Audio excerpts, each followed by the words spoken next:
Agora eu queria convidar o Gustavo aqui da Distrito para falar um pouco sobre as fintechs aqui no Brasil. Tudo bem, pessoal? Boa noite. Enquanto eu coloco aqui o computador, só para citar um dado aqui que o Daniel estava falando, é incrível o tamanho da China. Esses dias eu estava pesquisando um pouco sobre o tamanho de peer-to-peer lending no mundo, né? E aí eu estava vendo lá que os principais países de peer-to-peer no... Deixa eu ver se tá entrando aqui.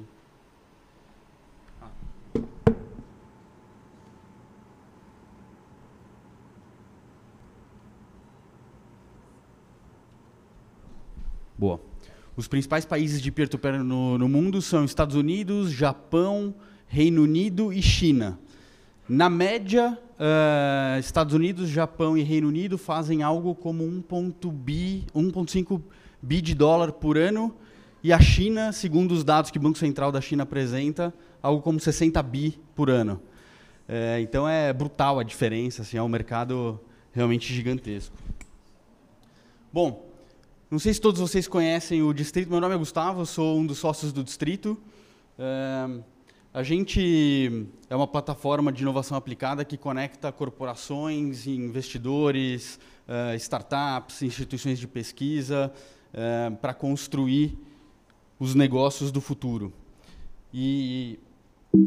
Opa, desculpa. Acho que não está ainda aqui, pessoal.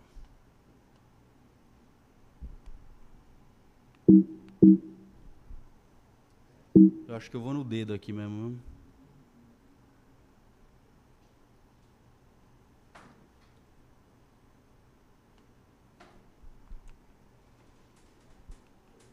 Não está dando certo aqui. Bom, eu vou tentar aqui. Basicamente, a gente tem 4 unidades de negócio. O primeiro que a gente chama de Community, que é basicamente como conectar as pessoas, as empresas, gerar oportunidades de negócio, sinergias, capturar valores do mundo tradicional, do mundo real, por meio de tecnologia.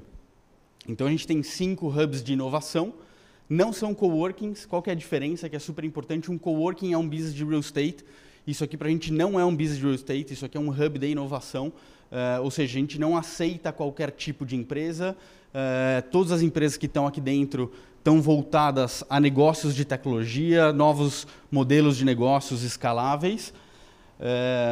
A segunda unidade de negócios é o Ventures, então a gente investe em startups, investe de 500 mil a 2 milhões de reais em startups com valuation de 5 a 30 milhões, mais ou menos. O terceiro é o Data Miner, uma área de inteligência de dados, que é o que produz todo esse conteúdo, quem mapeia as startups, quem constrói, quem identifica as principais tendências, é da onde a gente tira grande parte das informações que a gente tem. E aí, por último, tem a Leap, que é uma joint venture com a KPMG, que oferece inovação e tecnologia para grandes empresas. Não sei se todos vocês conhecem esse material aqui. Quem já viu esse material? Acho que talvez uns 10% das pessoas aqui, legal. O que a gente faz é tentar mapear o mercado de startups no Brasil e de maneira segmentada. Então, acho que no primeiro trimestre desse ano, a gente lançou o que a gente chama de Fintech Mining Report, no qual a gente encontrou 553 fintechs separadas em diversos segmentos. Eu acho que o primeiro disclaimer aqui é que é super difícil capturar informação e depois classificar essas startups, principalmente pela cultura do latino. Então, o brasileiro, o argentino, todos os latino-americanos, eles, em vez de divulgarem as suas informações, como acontece nos Estados Unidos, na Ásia, eles escondem as informações. E é por isso que não existe um CB Insights no Brasil, é por isso que não existe alguém que consiga compilar esses dados de uma maneira mais efetiva. E a gente está se propondo a fazer isso. Então, esse estudo é público, vocês podem entrar no site do Distrito e fazer o download.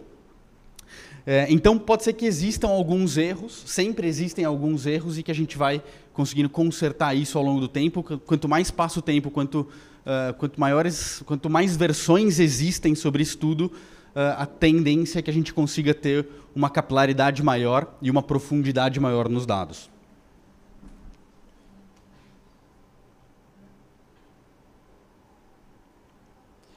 Bom, primeira análise que a gente faz sempre é uma divisão por segmento e a evolução do número de fintechs ao longo do tempo. Então vocês vão ver aí que o segmento mais, talvez, estressado ou mais explorado hoje no Brasil é o segmento de meios de pagamento. Existem hoje algo como 115 startups dentro desse segmento. Como o Daniel comentou, é uma grande luta aí por margens, é uma grande batalha entre incumbentes e as próprias startups. Depois a gente vê a área de crédito, oferta de crédito tanto direta quanto indireta como uma das áreas mais exploradas. Depois eu vou entrar um pouquinho mais em tamanho de mercado, para a gente entender se de fato é uma bolha, se não é uma bolha, como é que a gente vê isso. Depois vem a área de back-office, gestão financeira, contabilidade, outros, risco e compliance, criptomoeda e assim por diante. Aqui do lado esquerdo, ou do lado direito de vocês, é super interessante ver a evolução do número de fintechs ao longo do tempo. Os primeiros mapeamentos que a gente pegou são feitos pelo Fintech Lab e o último já feito pelo Distrito. Então, é super interessante ver a velocidade como esse mercado tem crescido, como tem se desenvolvido, e a tendência é que esse número continue crescendo. É muito normal que a gente consiga identificar bem startups de mais ou menos 1 ano e meio atrás. Por quê? Porque é o tempo que a gente tem para essa startup se divulgar, para ela ter um site, para ela ter redes sociais, para ela participar de programas de aceleração, para ela sair no jornal. Então, são as maneiras como a gente usa para encontrar as startups. Aqui um pouco da divisão geográfica, né? Então, é muito natural que a região sudeste seja o principal player ou o principal berço de nascimento de fintechs. Talvez o que chame bastante atenção aí, eu acho que é uma participação até que relevante do Rio de Janeiro, depois seguido por Paraná, Rio Grande do Sul. Rio de Janeiro, apesar de estar passando por um período ruim da economia, continua produzindo boas startups. E isso é uma coisa que a gente tem acompanhado e é super interessante de notar. Fiquem à vontade caso vocês queiram interromper aí para qualquer tipo de pergunta. Acho que a ideia é que seja um bate-papo e não uma apresentação, porque isso aqui vocês podem olhar depois em casa quando vocês quiserem. Depois a gente faz uma análise da maturidade das startups, ou seja, em que ano que elas nasceram. Deixa eu ajustar aqui, desculpem aí a falha do material. Então a gente percebe essa evolução aqui no gráfico aqui de baixo. Como eu falei, em 2017 é mais fácil de identificar essas startups. Não quer dizer que existe um decréscimo ou uma falta de nascimento de novas startups. É só o tempo que a gente precisa para identificar elas como uma empresa formatada e que existe uma tecnologia, um produto funcionando. Aqui do lado direito de vocês, a gente vê a média de funcionários por idade da empresa. Então, é interessante notar como esse negócio vai crescendo ao longo do tempo. E a gente vê um avanço significativo ali das startups que têm de 6 a 10 anos. Por quê? Porque é o período onde a empresa testou o mercado, desenvolveu tecnologia, conseguiu escalar, teve rodadas de funding, e aí passou a crescer com um pouco mais de velocidade e criou uma massa de funcionários, um time bem maior, né?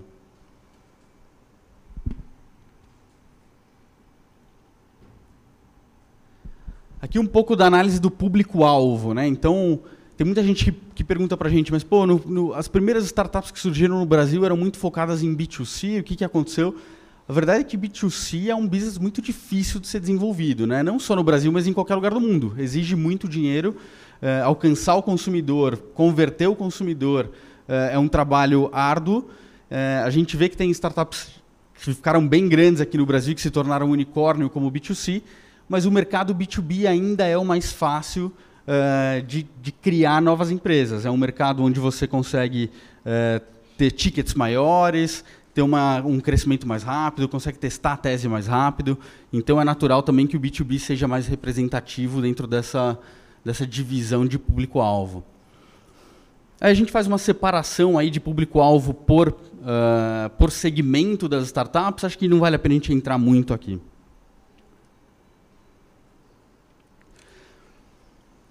Aqui um pouco de dados sobre tamanho das startups e média de funcionários por categoria. A gente sempre usa esse tipo de informação para entender a maturidade de cada um dos mercados onde a gente está atuando. Então, a gente tem esse mapeamento que é do setor financeiro, a gente tem de varejo, a gente tem de indústria 4.0, advertising, a gente tem estudos regionais. E aí o que a gente faz é começar a comparar um pouco esses mercados para entender o que está mais maduro, o que está menos maduro. Quando a gente olha esse gráfico, a gente vê que 66%, quase 67% das startups ainda tem menos do que 20 funcionários. Ou seja, elas ainda estão numa fase de teste, de validação de hipóteses, de construção de produtos. Ou seja, o mercado brasileiro ainda tem bastante coisa para amadurecer, tem bastante espaço. E aí, quando a gente olha aqui média de funcionários por categoria, é normal que as empresas de cartões distorçam um pouco essa média, tanto porque elas já são grandes, né, são outliers no final das contas, mas porque os volumes transacionados são muito grandes, existe uma área de back-office e gestão super relevante.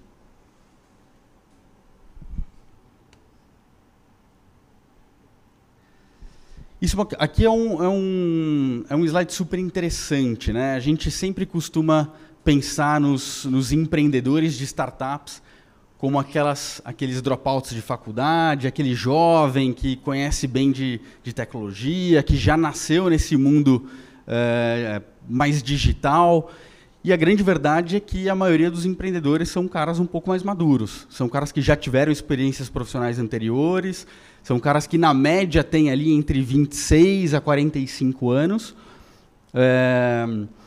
Ainda existe muito pouco empreendedorismo por mulheres, então é uma coisa que a gente incentiva bastante aqui no Distrito. As mulheres precisam empreender mais.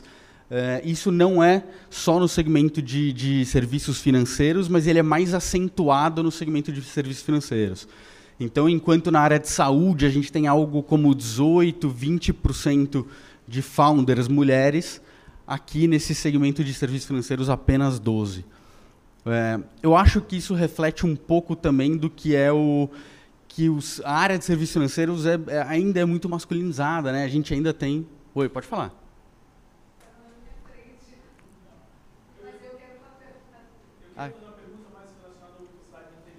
Tá bom, pode falar. Uma startup. Uhum. Na média, né? Tem outras que são bem maiores. Legal. É verdade. A gente tem uma página de metodologia, mas basicamente a gente não está muito preocupado em definir quando ela deixa de ser uma startup, porque isso não importa muito, né? Se ela é uma startup ou não, é só uma nomenclatura. O que a gente tenta aqui trazer são empresas de tecnologia com produtos escaláveis que nasceram em um ambiente extremamente incerto e, portanto, têm essa mentalidade de startups. Ou seja, a gente tem empresas aqui que têm 20, 25 anos, tem empresas que já são consolidadas no mercado, que tem 300, 400 funcionários.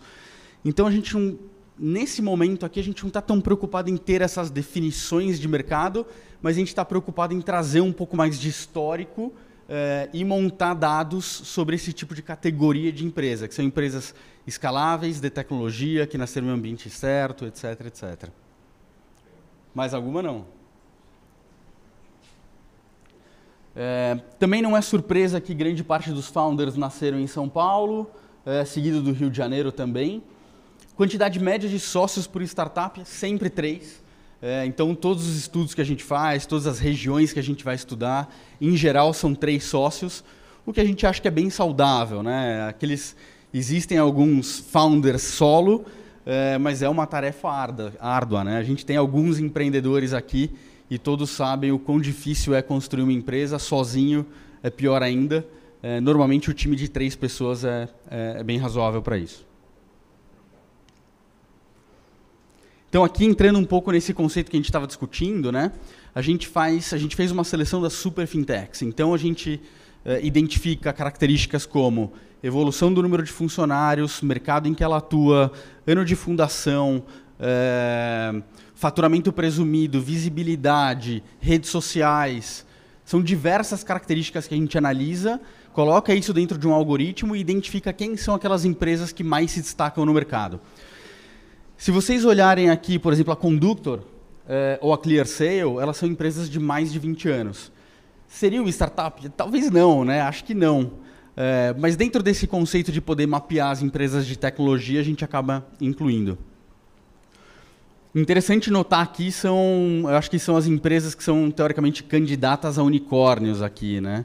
Então tem eBanks, tem o Neon, Guia Bolsa acho que já foi um pouco mais forte, talvez hoje um pouco menos, Contabilizei. Então o segmento de fintechs ele é um criador de unicórnios em potencial. Eu acho que tanto pelo tamanho do mercado onde eles atuam, quanto pela liquidez que existe hoje no mercado. Não só de players institucionais, mas de players estratégicos, né? Então, recentemente a gente estava fazendo um estudo sobre os principais deals de meios de pagamento no Brasil e a gente vê o Banco Santander como um dos principais players, compradores de startups nesses últimos 15, 20 anos. Então, não só os fundos estão chegando com bastante apetite, mas também os incumbentes são players importantes dentro dessa cadeia de financiamento ou aquisição de empresas de tecnologia.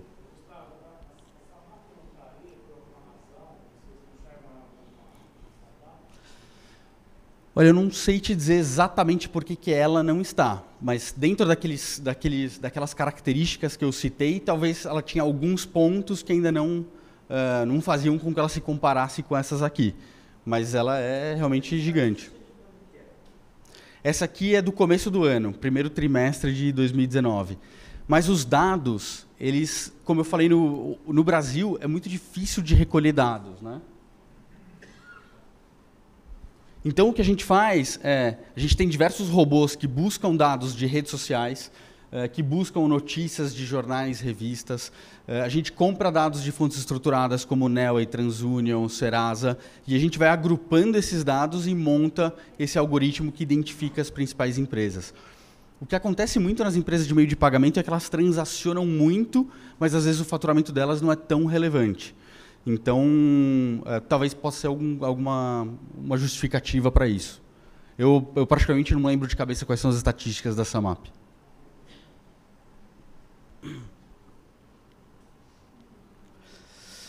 Aqui a gente passa depois por um pouco de eventos, né? Então tem o Fintech Conference lá do Startse, que acho que é um dos principais eventos dessa indústria, super interessante. Nós éramos apoiadores deles. Depois a gente entra aqui um pouco em aceleradoras. Então a gente identifica quem são as principais aceleradoras desse mercado. Então o BTG Pactual lá com o Boost Lab, acho que hoje talvez um dos principais cases. A Darwin, onde vocês estão, também uma das principais aceleradoras de fintechs no Brasil. E aqui a ideia é poder posicionar o mercado sobre quem são aquelas instituições que mais apoiam, quem são aquelas instituições mais focadas no segmento. Alguém quer fazer alguma pergunta aqui, alguma consideração? Paulo, já se achou aí, não? Boa. Depois a gente entra com um ecossistema de investidores. Isso aqui é super importante, porque o mercado brasileiro ainda está em formação. Então, é muito comum que as startups procurem os fundos sem saber qual que é a tese do fundo ou sem saber qual que é o comportamento do fundo. Então, o que a gente tenta fazer é identificar, através do portfólio das aceleradoras e dos próprios fundos, qual é o comportamento que eles têm. Como que as startups podem procurar cada um desses caras aqui, caso eles queiram investimento em pré-seed e seed. Então, o Canary é um dos principais fundos hoje de early stage aqui no Brasil. E junto com a Superjobs, acho que um dos maiores em fintechs dentro do segmento de seed, que eu diria que é entre, sei lá, talvez 500 a 3, 4 milhões de reais de ticket.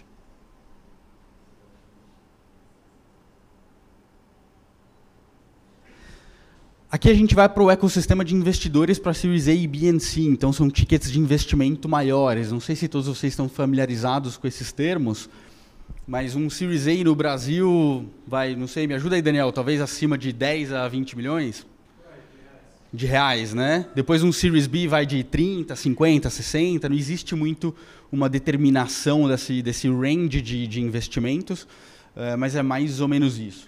Então a gente vê aqui a Monax como um dos principais players desse mercado, dando funding para esse mercado, seguido da Kazakh, Redpoint, Bricks e assim vai.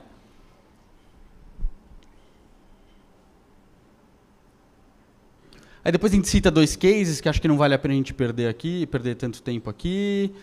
A gente identifica algumas startups que vêm na sequência daquelas super fintechs, ou seja, aquelas que de fato têm um grande potencial de se tornarem aí os próximos unicórnios ou candidatos a unicórnios. De novo, isso aqui é baseado em dados. Então, nós não escolhemos essas startups porque nós achamos elas boas por algum motivo, mas porque existe um conjunto de características, informações e números que justificam isso.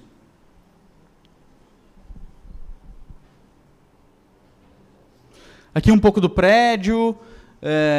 Aqui acho que é interessante a gente fazer aqui uma explicação rápida, né? Então, como eu comentei, o Distrito Fintech ele é um hub de inovação em serviços financeiros.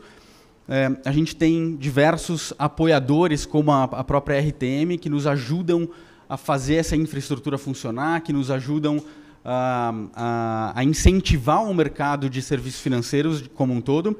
Hoje a gente tem algo como 27 startups aqui dentro. É isso, Cíntia? Não, me corrija. 27, né? São mais ou menos 260 residentes fixos. Eu diria que são mais ou menos 300 visitantes por semana, talvez um pouco mais, um pouco menos do que isso. Então, eu acho que hoje a gente, depois de 6, 7 meses de inauguração, eu diria que hoje nós já somos um dos principais hubs de incentivo a fintechs no Brasil. Todos vocês estão convidados a fazerem parte desse negócio, então o hub ele é aberto, ele é colaborativo. RTM, como eu disse, é um dos nossos mantenedores aqui, então se vocês quiserem fazer reuniões, se vocês quiserem conhecer startups, se vocês quiserem fazer eventos aqui dentro, vocês já estão super convidados. A gente tem uma agenda de eventos super intensa aqui dentro do prédio, de diferentes temas, diferentes assuntos. Cíntia, me fala um pouquinho aí dos próximos eventos. Tem de cabeça alguma coisa aí? Não? Te peguei de surpresa, né?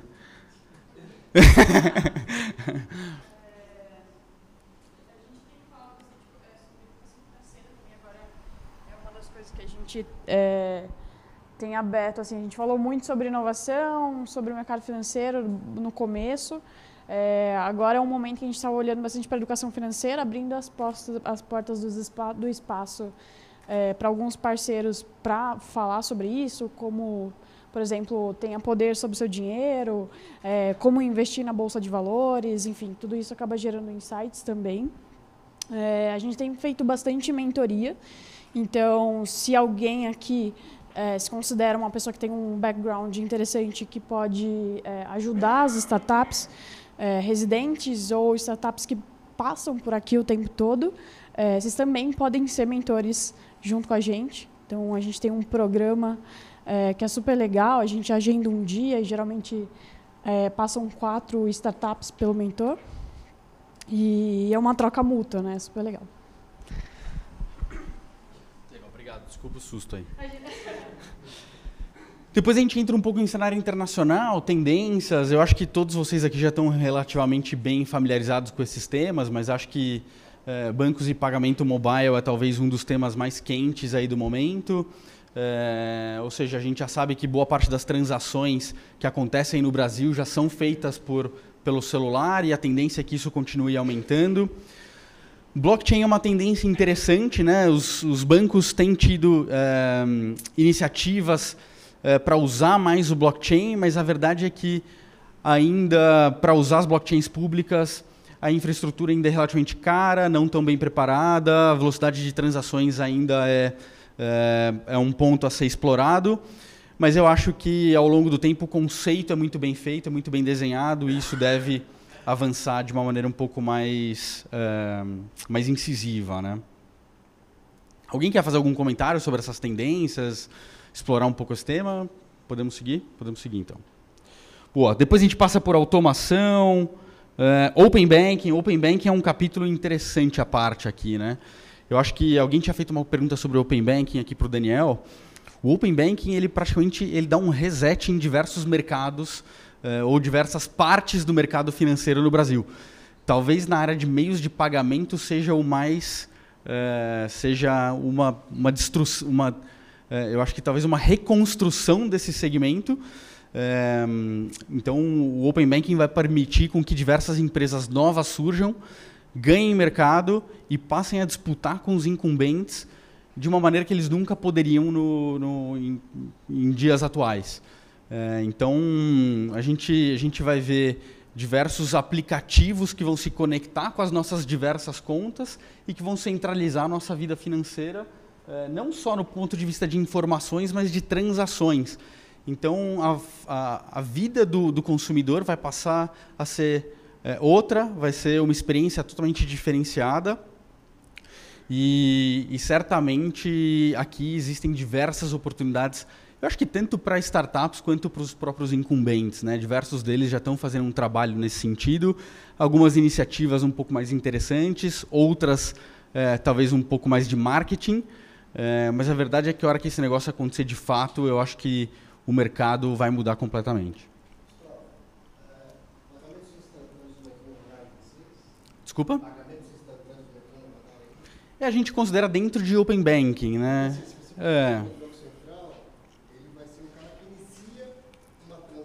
Sem dúvida. Mas os participantes de solução de pagamento, esses caras vão estar com a cara no mercado. Total.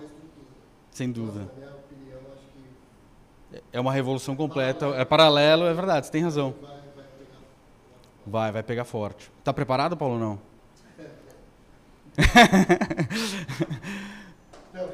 Boa.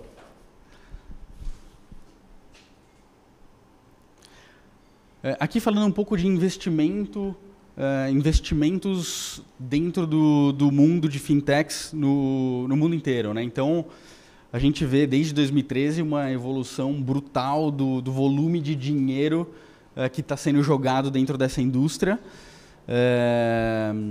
Nos primeiros 2 trimestres de 19, acho que alguns recordes já foram batidos aqui, principalmente por transações específicas muito grandes. Mas eu acho que a tendência é que o volume de dinheiro para esse mercado continue sendo brutal. E o Brasil tem entrado dentro dessa onda, eu acho que tem participado cada vez mais dessa fase de liquidez global e vai se aproveitar muito de toda essa indústria. Aqui a gente passa um pouco pelas fintechs unicórnios pelo mundo, né? Então, se eu não me engano, aqui na América do Norte são 25... a Ásia é um negócio super interessante também, a maneira como eles estão disruptando todo o mercado financeiro. No Brasil, a gente tem 2. Né? De novo, a gente vai entrar naquela discussão, puta, é uma startup, não é uma startup, PagSeguro entra, não entra. Mas a verdade é que a gente tenta aqui fazer um mapeamento e explicar um pouco para as pessoas menos informadas o que está acontecendo no mundo. A gente poderia passar aqui talvez uma noite inteira falando sobre os modelos de negócios, o que está acontecendo lá fora. Eu acho que depois a gente pode explorar um pouco isso em outros momentos. E aí, entrando um pouco em conclusão, né? Eu comentei com vocês no começo que eu ia falar um pouquinho mais sobre tamanho de mercado. Então, só dando alguns números, né? Muitos de vocês devem trabalhar na indústria financeira, mas talvez não façam ideia do tamanho desse negócio. Então, só em operações de crédito no sistema financeiro nacional são 3,3 trilhões de reais, dados do Bacen de maio, sendo 1,9 trilhão em pessoa física e 1,4 trilhão em PJs. Muita gente pergunta para a gente qual é o tamanho das fintechs de crédito no Brasil. Ninguém tem essa informação. É muito difícil de encontrar quanto de empréstimo as fintechs brasileiras já fizeram. Eu não sei, eu daria um chute aqui, talvez em, sei lá, 2 bi, 3 bi. Será que alguém pode me ajudar aí, Carlão, ou não? Estoque deve ser isso aí. Mais ou menos isso. Acho que tem um bem que gira no cartão de crédito. Talvez. Paulo, tem algum chute, não? É difícil porque até então, todos eles usam a estrutura dos incumbentes ainda. Exatamente. Você não consegue mapear. Então, quando a gente compara aqui 2, 3, que fosse 10 bilhões de reais, que com certeza não é nada, né? Ou seja, as startups elas não fazem cócega ainda no mercado financeiro, mas isso não é só no Brasil, tá? Acho que no mundo inteiro é mais ou menos assim. Estados Unidos bem mais avançado, China um pouco mais avançado também. Mas a gente ainda tem muito a fazer. Quando a gente olha em saldo de aplicações em poupança, quase 800 bilhões de reais. Ou seja, são pessoas que aplicam mal o dinheiro, são pessoas que aplicam de maneira muito ineficiente o dinheiro. Mercado de cartões, 1,5 trilhão de reais. Concentração bancária de 81% nos ativos, 84% no crédito. Quase 60 milhões de desbancarizados, 63 milhões de pessoas inadimplentes, quase 8 milhões vítimas de fraude. Ou seja, tem um mercado gigante para ser explorado, né? Então muita gente fala, não, nós temos uma bolha aqui no mercado de fintechs no Brasil, já é um mercado muito explorado, não tem espaço para todo mundo. Puta, eu olho um pouco esses números e falo, cara, eu acho que tem, viu? Eu acho que tem um espacinho aqui em todos esses pontos aqui, dá para atuar e dá para fazer muito dinheiro.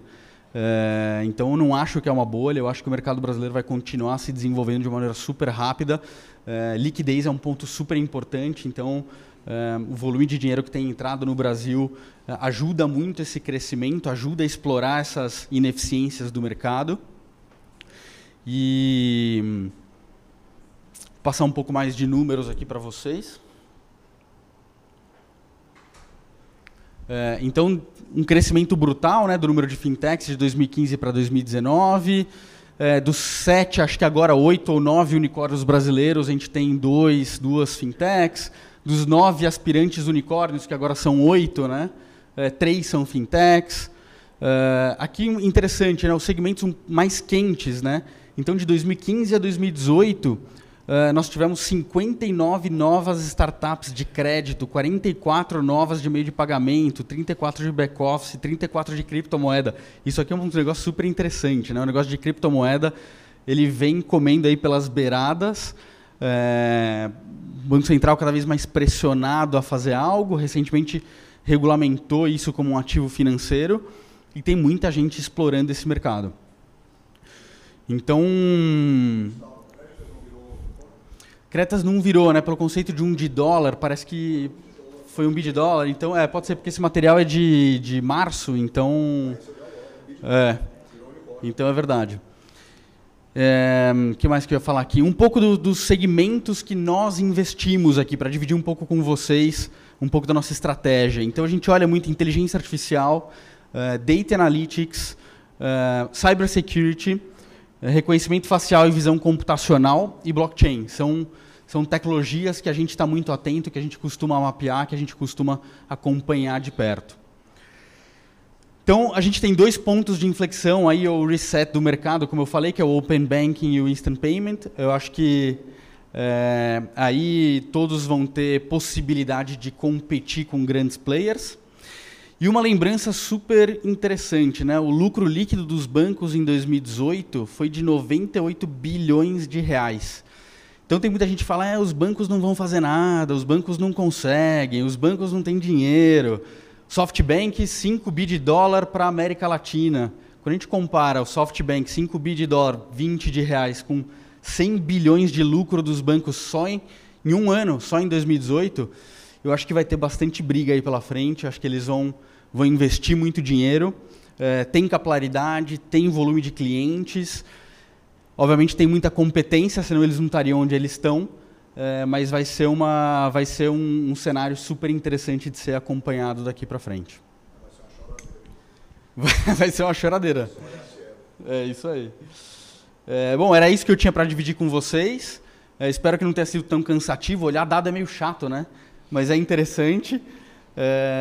Se vocês tiverem algum tipo de pergunta, não só sobre o Hub, mas sobre as fintechs, um pouco sobre como a gente vê o mercado, fiquem super à vontade. E todos vocês são super bem-vindos aqui, sempre que quiserem. Perguntas?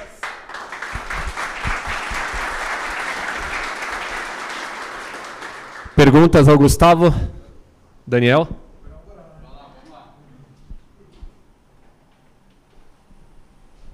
Obrigado. Gustavo, não sei se vocês mapearam isso no estudo ou se você tem uma opinião pessoal, mas qual que hoje, na sua visão, é o maior entrave para o crescimento das fintechs no Brasil? Seja elas em crescimento de tamanho ou volume de startups fintech? Legal, acho que é uma excelente pergunta, Daniel. Acho que Cara, acho que cada vez a gente vê menos entrave, essa que é a verdade, né? O custo da tecnologia ou de desenvolver um novo produto está cada vez mais barato. A gente tem um volume de gente querendo testar e se adaptar a novas tecnologias cada vez mais relevante. Liquidez, não precisa nem falar, a gente viu aqui, um mercado super líquido, principalmente para fintechs. Aqui nós, particularmente, a gente tem investido cada vez mais em fintechs. 45% do nosso portfólio são de empresas focadas em serviços financeiros e provavelmente isso deve aumentar. Então eu não vejo, e cada vez a gente tem empreendedores mais bem qualificados, que era o que você estava falando, né? Que são aqueles caras que são executivos de mercado, que conhecem muito bem aquele problema, que tentaram resolver aquele problema nas suas empresas e a empresa fechou as portas para o cara. Então ele sai da empresa, vai empreender, um cara com 35, 36, 40 anos de idade, super experiente, competente. Então eu tenho 2 exemplos aqui de empreendedores super qualificados. Então, acho que cada vez menos entrave, essa que é a verdade, né? A tecnologia possibilita com que se testem teses, testem hipóteses cada vez de uma maneira mais intensa e mais barato. Tem alguma opinião diferente, não? O que você vê como barreira? Conta um pouquinho aí pra gente também. Cara, eu concordo com você. Eu acho que as barreiras, se é que elas existem, elas estão caindo, né? Eu acho que a barreira... Hoje tinha uma barreira muito grande de acesso a capital, né? Acesso a capital, mas hoje com o número de fundos e investidores aumentando, eu acho que isso tende a crescer bastante. Eu tinha pouco capital humano, o capital humano está vindo, então eu não consigo também pensar, por isso que eu te perguntei. Eu consigo pensar numa grande barreira hoje impeditiva. Acho que todo o backbone está aí, as pessoas estão aí, o dinheiro está aí, tem que sentar e fazer. Então eu concordo com você. E tem um ponto super interessante também, que é a proatividade do Banco Central com relação à inovação. O Banco Central tem tido atitudes incríveis com relação ao incentivo à inovação e tecnologia. Então, eles regulamentam na hora certa, eles deixam correr quando precisa deixar correr. Então, a gente tem visto uma postura super interessante dos reguladores brasileiros. André, quer fazer algum comentário aqui? Não? Não? Está tímido hoje?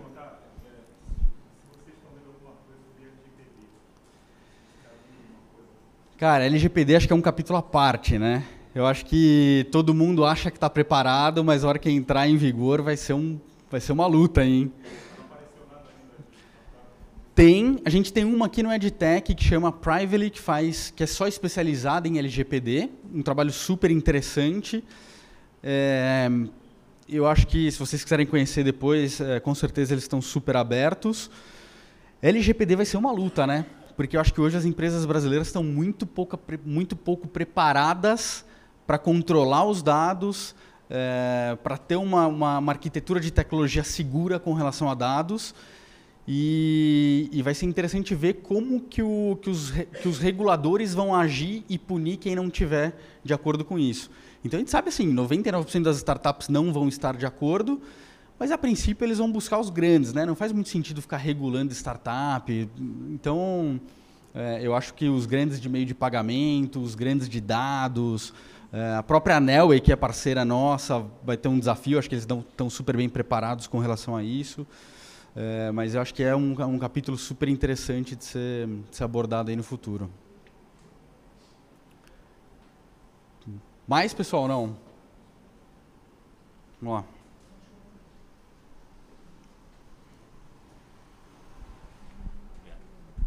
Você falou dos reguladores, né, Banco Central, o pessoal mencionou aí também como isso é importante em Israel e em outros países para o startup.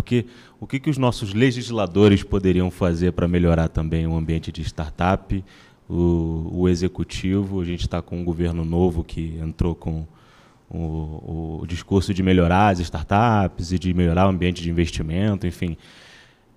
Já foi feito alguma coisa? O que pode ser feito para melhorar nesse sentido? Legal, super interessante isso, né? Eu acho que tem muita coisa a ser feita, alguns passos estão sendo dados. Mas a verdade é que a gente ainda está muito longe dos países desenvolvidos, né? Então, segurança para os investidores é um ponto. Como o Daniel citou aqui, segurança para os próprios empreendedores. O empreendedor, quando ele embarca numa aventura que é criar sua própria empresa, ele está colocando a vida dele ali à disposição daquele negócio. É uma decisão muito dura, né? E, ao mesmo tempo, a punição, caso não dê certo, é muito dura também. Então, eu acho que nesse sentido precisa e deve melhorar. A gente recentemente teve uma...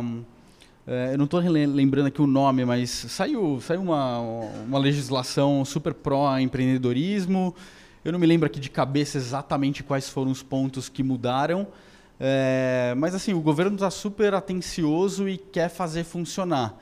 É que não adianta só mudar uma lei, né? Você tem muito mindset, você tem o judiciário com uma cabeça super antiga.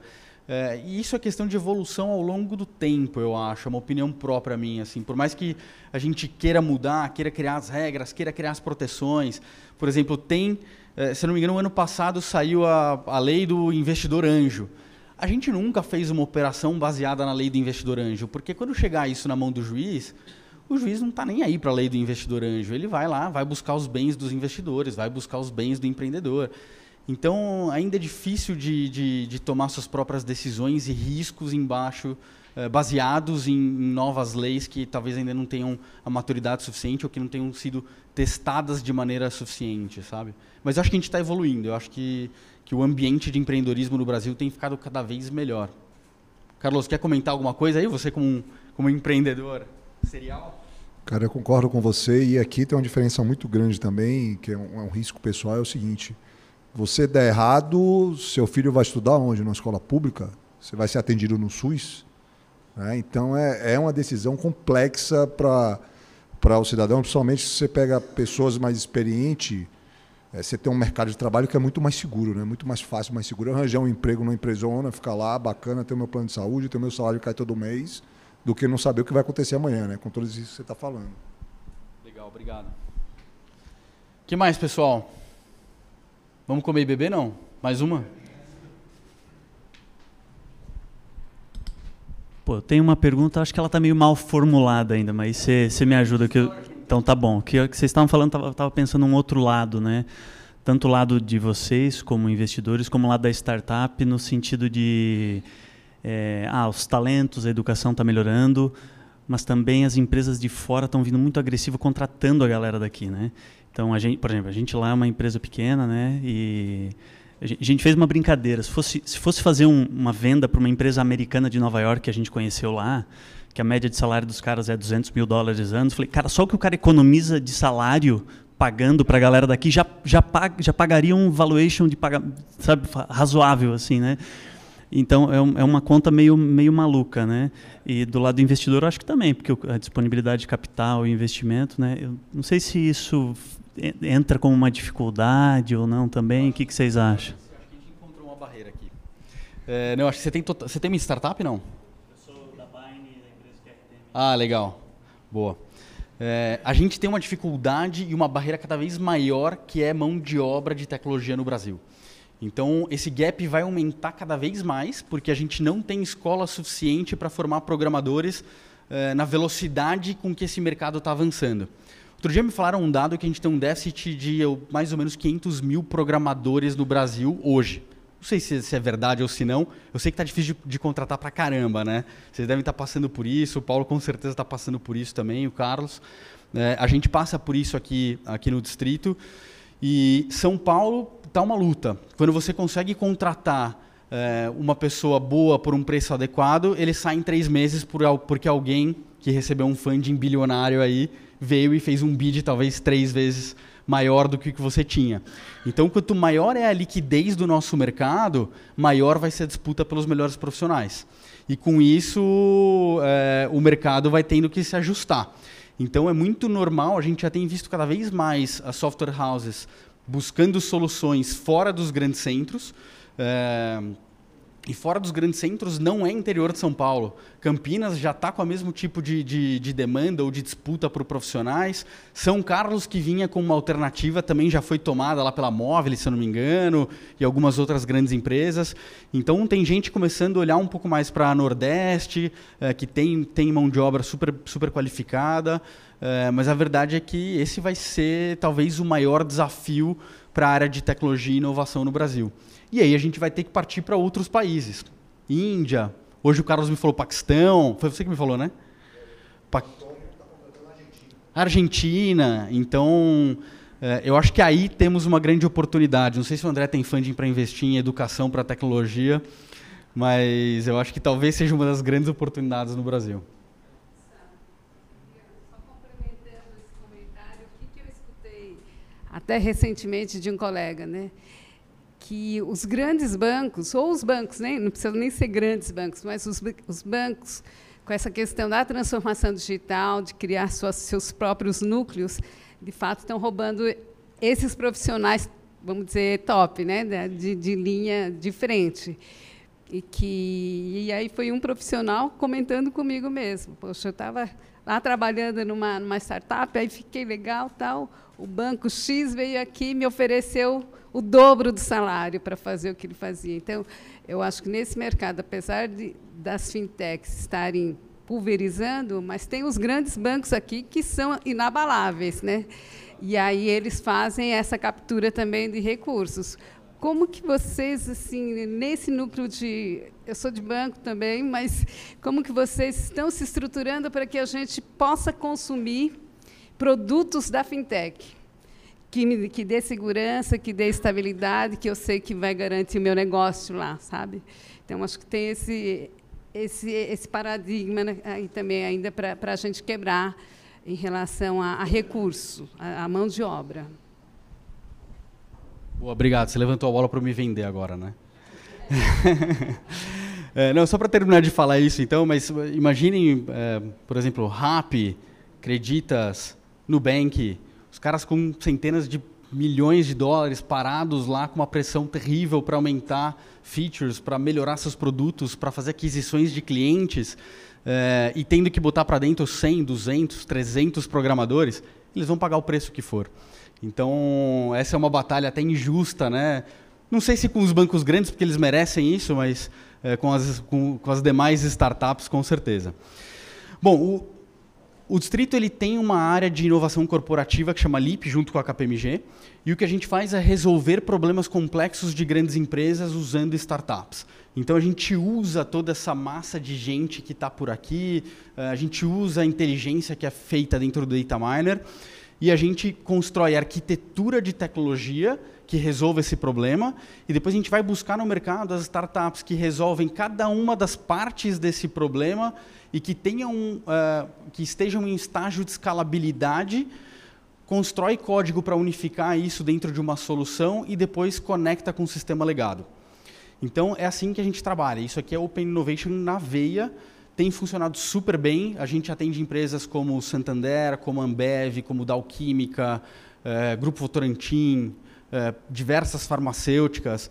Então, é um modelo que funciona. Nem todas as empresas estão preparadas para consumir startups ainda.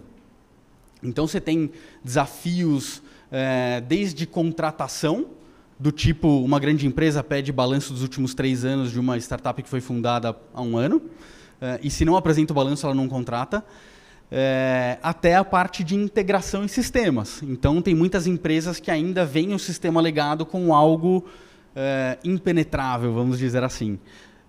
Então, eu acho que a evolução do mercado vai fazer com que todo mundo se abra de uma maneira ou de outra e que passe a consumir cada vez mais os serviços das startups, que passe a investir cada vez mais nas startups e que esse seja um mercado cada vez melhor para todo mundo. Os bancos não precisam construir tudo do zero. Tem muita coisa que já está pronta, é só você plugar e usar como serviço. É muito essa tese que a gente defende aqui, e que parece que as empresas estão começando a entender e começando a acordar para isso. Mas, obviamente, você precisa fazer uma curadoria super boa, precisa tomar muito cuidado com que tipo de tecnologia que você vai usar, quem são as pessoas por trás dela, se funciona, se não funciona, se tem capacidade de escalar, se não tem. É muito normal a gente encontrar um empreendedor que, de fato, tem uma tecnologia super interessante, E aí você fala para ele, pô, legal, quero usar a tecnologia, mas eu tenho 1 milhão de requisições por mês. Ele fala, eu aguento 10 mil. Fala, pô, então não dá, então não tem, né? Então ou a gente investe um dinheiro para fazer esse negócio escalar mais, ou a gente procura um outro player. E isso tem gerado um pouco de frustração nas corporações, que elas tentam usar as startups, elas testam as startups, e muitas delas não estão preparadas para lidar com as grandes corporações. Respondi?